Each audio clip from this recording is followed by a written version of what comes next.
Jadi tugas imam yang utama itu adalah menjaga rohnya berkobar-kobar. Yang kedua, memastikan firman ada dalam hidupnya. Yang ketiga, hidup dalam penyembahan. Ingat ketika Daud main kecapi, roh jahat dalam diri Saul keluar. Roh jahat itu menunjukkan adalah kehidupan kedagingan, kemanusiawian, keegoisan dan sebagainya. Roh jahat tidak suka penyembahan. Kalau orang Kristen tidak suka penyembahan, dia ketempelan roh. Catat baik-baik.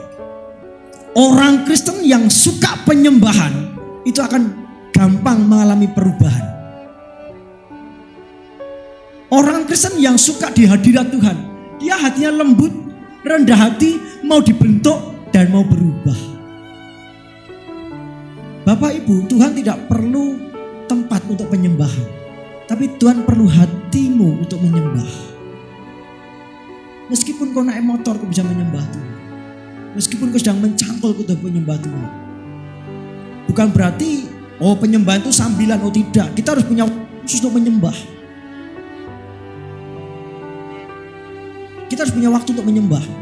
Orang Kristen yang tidak suka penyembahan tidak akan mengalami perubahan. Kenapa orang Kristen bertahun-tahun ke gereja tapi gak berubah? Ya karena hatinya tidak lembut, tidak rendah hati, tidak mau dibentuk dan tidak mau berubah. Ini orang Kristen model begini ini tidak berubah menyembah. Ini bukan imamat yang rajani.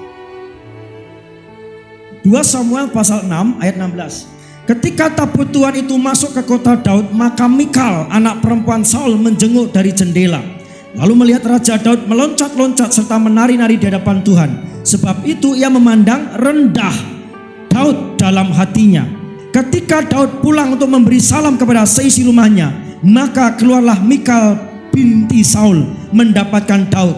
Katanya, betapa raja orang Israel yang menelanjangi dirinya pada hari ini di depan mata budak-budak perempuan, para hambanya, merasa dirinya terhormat pada hari ini seperti orang hina dengan tidak malu-malu menelanjangi dirinya. Tetapi berkatalah Daud kepada Mikal, di hadapan Tuhan yang telah memilih aku dengan menyisihkan ayahku dan segenap keluarganya untuk menunjukkan aku menjadi raja atas umat Tuhan, yakni atas Israel. Di hadapan Tuhan aku menari-nari, bahkan aku akan menghinakan diriku lebih daripada itu. Engkau akan memandang aku rendah, tetapi bersama-sama budak-budak perempuan yang kau katakan itu, bersama-sama merekalah aku mau dihormati. Mikal binti Saul tidak mendapat anak sampai hari matinya.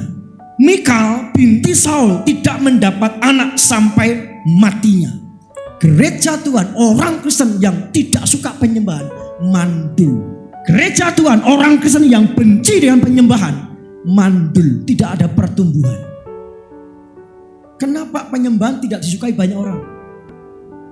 Sesungguhnya di balik orang yang nggak suka penyembahan itu ada dalangnya, itu iblis. Iblis tidak suka dengan penyembahan. Oleh sebab itu, ketika engkau nggak suka penyembahan, jangan ikuti itu. Engkau sedang mengikuti arahan iblis. Ketika Daud mainkan kecapi, roh jahat dalam diri Saul keluar. Benar ya? Artinya apa? Iblis tidak suka dengan penyembahan. Kalau kita orang Kristen tidak suka penyembahan, kita sedang dikuasai oleh iblis, penyembah berhala. Pak, saya nggak fokus Pak penyembahan Pak, karena saya sedang punya masalah. Justru ketika engkau sedang punya masalah, fokuskan penyembahan. Semakin engkau tidak fokus dengan penyembahan kepada Tuhan, engkau fokus pada masalah, selamanya engkau akan bermasalah. Ini gambar siapa Bapak Ibu tahu? Paulus dan Silas. Mereka dalam kondisi seperti itu, tapi mereka tidak fokus dengan kondisi seperti itu. Inilah orang yang hidup dalam penyembahan. Kalau penyembahanmu itu tergantung dengan keadaanmu, engkau bukan penyembah. Seorang penyembah itu enggak tergantung dengan keadaan. Paham ya? Seorang penyembah itu menyembah Tuhan, tidak peduli apapun keadaan yang dialami. Kalau engkau menyembah saat duitmu kandel, itu karena penyembahan dikendalikan oleh keadaan. Tapi waktu duitmu tipis, dompetmu tipis, Pak, susah ya Pak, konsentrasi susah ya Pak, susah menyembah gue Pak. Lo ngopo? Ambil duit. Saat engkau menyembah dan engkau fokus kepada keadaan, engkau bukan penyembah yang benar. Mari belajar seperti Paulus dan Silas. Lihat wajahnya aja. Coba lihat wajahnya Bapak Ibu. Dia dibelenggu seperti itu sedemikian rupa. Wajahnya bagaimana?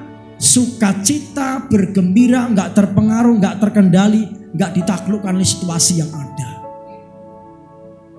Nyuwun sewu, minta maaf. Kalau yang terjadi ini Bapak Ibu gimana? Kakimu dibelenggu dengan utangmu yang banyak. Tanganmu dibelenggu dengan masalah keluargamu. Bisakah engkau muji Tuhan? Mari kita menjadi penyembah yang benar.